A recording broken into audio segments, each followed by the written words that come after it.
안녕하세요. 사연 즐겨 듣고 있는 올해 30대 중반 되는 남자입니다. 군대를 전역하고 얼마 되지 않아서 곧바로 아르바이트를 시작한 오래전 어느 날이었습니다. 예전부터 일본에 가서 일식 유학을 하는 게 꿈이었거든요.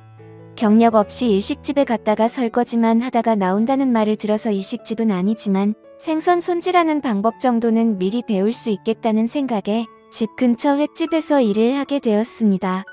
물론 알바를 시작하자마자 생선 손질을 맡기진 않았겠죠.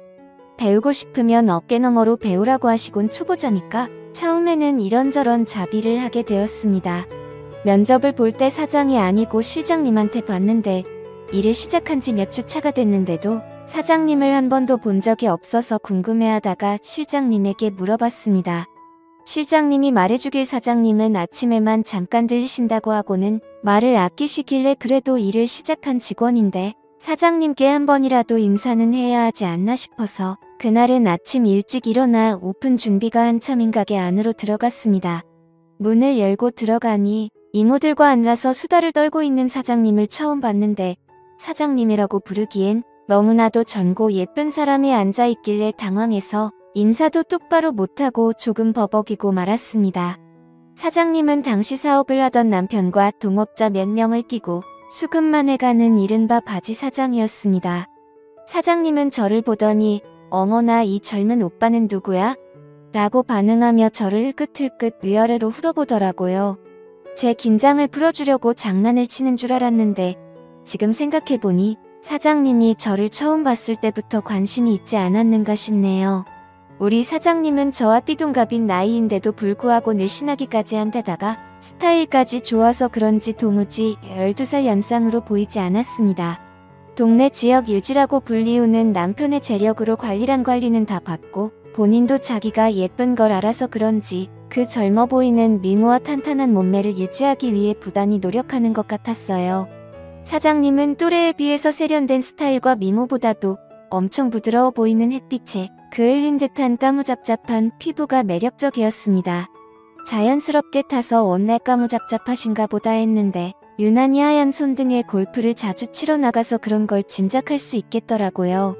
그리고 보니 이따금씩 아침에 가게를 들렀다가 골프를 치러 바로 가시는지 골프 치마를 입고 오실 때가 있었는데 무릎 위가 훤히 드러는 모습으로 의자에 앉아 계시면 바닥 청소를 하는 척 몇 번씩 고개를 돌려 쳐다봤던 적도 있었습니다.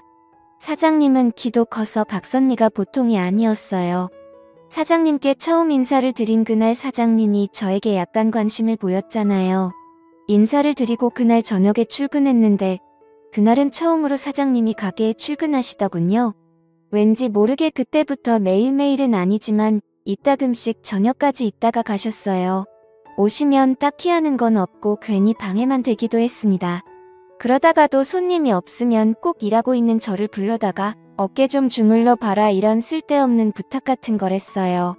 물론 사장님의 어깨를 주무르는 건 좋았습니다. 뭉친 어깨를 지그시 누를 때 사모님 입에서 이상한 소리를 내셨는데 그 소리가 엄청나서 괜히 몸과 마음 한 구석이 뜨거워질 때가 있었습니다. 사모님도 약간 그런 저의 반응을 즐기는 듯 했어요. 사장님이 저에게 미묘한 신호를 보내고 있다는 걸 그날 눈치채게 되었습니다. 잠깐 바쁜 시간이 끝나고 뒷문으로 나와 담배에 막 불을 붙이고 한 모금 깊이 빨고 있는데 사장님이 따라 나오셨습니다.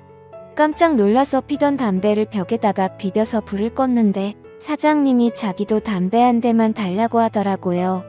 마침 지금 이게 마지막 한 대라고 이거 말고는 없다고 하니 제 코 앞까지 다가와 그거라도 줘보라면서 제가 피던 담배를 빼서 피셨어요.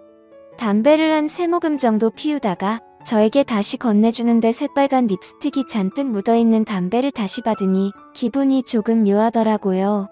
넘겨준 걸 다시 태우고 있는데 사장님이 저에게 립스틱 맛이 어때? 라고 직구로 농담을 했습니다. 순간 당황해서 연기를 목으로 넘기지 못해 콜록대고 있는데 사장님이 소리내며 웃으며 그래도 가게에 젊은 남자가 오니까 참 좋다 이렇게 말하고는 휙 들어갔습니다. 사장님의 맛이라니 괜히 그날은 부끄러운 마음에 잠도 제대로 이루지 못했어요. 침대에 누워 사장님이 한 말을 곰곰이 생각해보니 홀에 서빙하시는 이모들도 주방 이모들도 실장들까지도 전부 나이가 한참 많으신 분들인데다가 실장님들이 전에 하는 말을 언뜻 들었는데 요식업에 대해서 뭣도 모르는 바지 사장 주제라며 사장이 없는 자리에서 비아냥대던 게 생각이 나더라고요. 실장들 곤조 부리는 거에 지쳐서 아르바이트생인 저를 보고 참 좋다고 하는 말이 한편으로는 약간 안쓰러웠습니다. 그렇다고 사장의 미모 때문에 저에게 일을 가르쳐줄 실장님들을 무시할 수는 없었죠. 또 그렇다고 명색이 사장인데 그들과 한 통속이라는 생각이 들게 하지 말아야겠다는 생각에 박쥐처럼 양쪽을 오가며 처신하다 보니 조금 서로들 분위기가 좋아지는 듯 싶더라고요.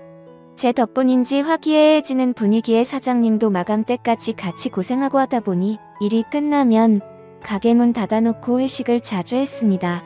그날도 가게 문 닫아놓고 다같이 한잔을 하고 있었는데 분위기가 정말 좋았습니다. 준비해놓은 안주가 다 떨어져 가는데 기분이 좋아 보이시는 사장님이 오늘은 수조에 있는 거 아무거나 꺼내와서 술 좀 더 마시자고 하시더라고요.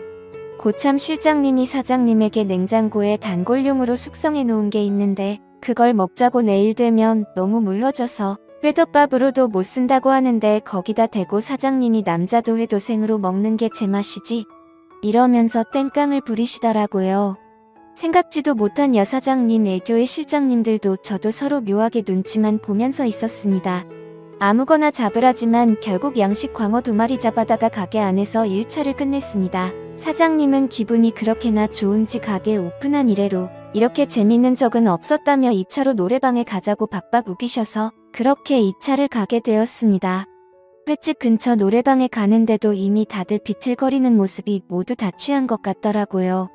다들 취기가 잔뜩 올랐는데도 노래방에서 엄청나게 부어라 마셔라 하고 있었습니다. 사장님은 워낙에 기분이 좋았는지 약간 끈적한 반주가 깔린 노래가 흘러나올 때 실장님들과 번갈아 가면서 블루스를 추더라고요. 그러면서 고개를 제 쪽으로 계속 돌려가며 제 눈치를 보더라고요. 사장님은 이내 이모님들을 불러일으키더니 이모님들을 실장님한테 붙여주고는 제 쪽으로 쪼르르 다가와 저랑도 블루스를 추기 시작했습니다. 예쁜 사장님을 뒤로하고 이모님들과 그러고 있는 실장님들의 따가운 눈초리가 뒤통수에서부터 느껴지는데도 저와 밀착한 사장님의 모습에 전혀 부담스럽지 않고 오히려 행복했습니다. 이런 날도 있구나 싶더라고요. 사장님이 키도 저와 비슷한 편이라 바싹 끌어안은 채 서로의 어깨에 고개를 기대고 있는데 사장님의 귀 뒤쪽으로 향수와 샴푸 향기가 섞여 은은한 향이 났습니다. 그 향기를 간직하려고 숨을 들여 마시다가 실수로 사장님의 목덜미로 뜨거운 숨을 내뱉고 말았습니다. 그걸 목으로 전부 느끼셨는지 사장님이 당황해하셔서 깜짝 놀라고 말았습니다. 그러더니 사장님은 껴안고 있던 저를 손바닥으로 탁 치며 무언가 바라는 눈빛을 보내곤 아무 말도 하지 않으셨어요. 브루스 타임이 끝나고 제일 상석에 있는 자리로 돌아간 사장님이 벼랑간 벌러덩 소파 위로 누워버리시더라고요. 술에만 취했는지 이모들이 흔들어 깨워도 일어나질 않으셨습니다. 치마가 말려 올라가 어떻게 해야 되냐고 이모님들이 당황하고 계셨어요. 계산하는 사장님이 만취한 상황인지라 자연스럽게 회식 자리는 끝나는 분위기가 되었고 실장님들과 이모님들도 벌써 시간이 이렇게 늦었다며 다들 집으로 돌아가려는 모습이었습니다. 그 와중에도 실장님들 2분이서 사장님을 서로 자기가 데려다 주겠다고 또 다투고 있었습니다. 제가 볼 땐 데려다 준다기보단 데려가는 느낌이 더 강했었죠. 무슨 마음이었는지 저도 사장님을 데려다 주고 싶다고 실장님들에게 도전장을 내밀었습니다.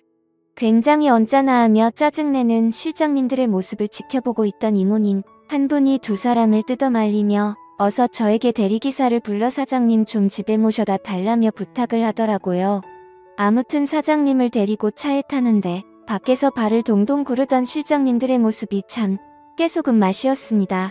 이어서 대리기사님이 오시고 사장님과 저는 뒷좌석에 앉았습니다. 술이 많이 취했는지 차에 타자마자 제 무릎을 베고 누우셔서는 집에 도착해서 기사님이 떠날 때까지 사장님은 꼼짝도 하지 않았습니다. 아무리 흔들어 깨워도 일어나질 않는 사장님 모습에 난감해하고 있는데 가방 안에 사장님 핸드폰이 눈에 들어왔습니다.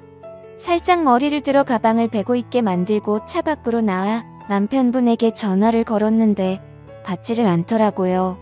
문자라도 하나 남겨두고 안에서 문을 잠그고 집으로 가려고 했는데 문자함에는 남편하고 주고받는 대화가 한 개도 없었습니다. 사장님의 전화번호부에는 남편 말고는 다른 사람의 전화번호는 저장도 되어 있지 않았습니다. 사람이 외로워하는 이유를 알겠더라고요. 사장님은 돈은 많지만 그 돈으로 외로움을 해결하기 힘든 그런 사람이었던 것 같습니다. 훔쳐보려던 것은 아닌데 사장님에 대한 많은 걸 알게 되니 이대로 돌아가면 안 될 것 같아 차 안으로 다시 들어가 받쳐놓은 가방을 빼고 다시 사장님에게 무릎 베개를 해주었습니다. 무릎 베개를 해주려 사장님의 뒤통수를 받쳐 목을 살짝 들어올렸는데 사장님이 술 버릇인지 꼼지락대면서 제게 몸을 기대더라고요. 얼마 안 있어서 술이 조금 깨셨는지 사장님이 화들짝 놀라 자리에서 일어나시더라고요. 여태 자기가 이러고 있었냐고 물어보는데 맞다고 하니 저에게 약간 감동한 듯해 보였습니다. 이제 사장님도 일어났으니 집에 가려고 하는데 멀쩡해 보이던 사장님은 집까지 데려다 달라며 막무가내셨습니다. 어떻게 집까지 들어가냐고 되물었더니 어차피 집에 아무도 없다고 하셨습니다. 문이 열리자마자 사장님은 저를 뒤에서 껴안으셨고 저희는 그렇게 사랑을 확인하게 되었던 거죠. 그날 이후 사장님과는 연인처럼 지내게 되었고 시간이 지날수록 유부녀란 사실에 점점 겁이 나서 저는 결국 가게를 그만두게 되었습니다.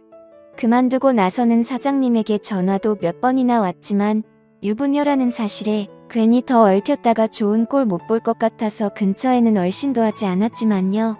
외로운 사람에게 지나친 관심은 독이 될 수 있다는 생각에 멈추게 되었는데 이렇게 오랜 시간이 지난 후 제가 외롭게 되니 그때의 사장님의 마음을 좀 더 헤아릴 수 있게 된 것 같습니다. 지루한 이야기 끝까지 들어주셔서 감사합니다.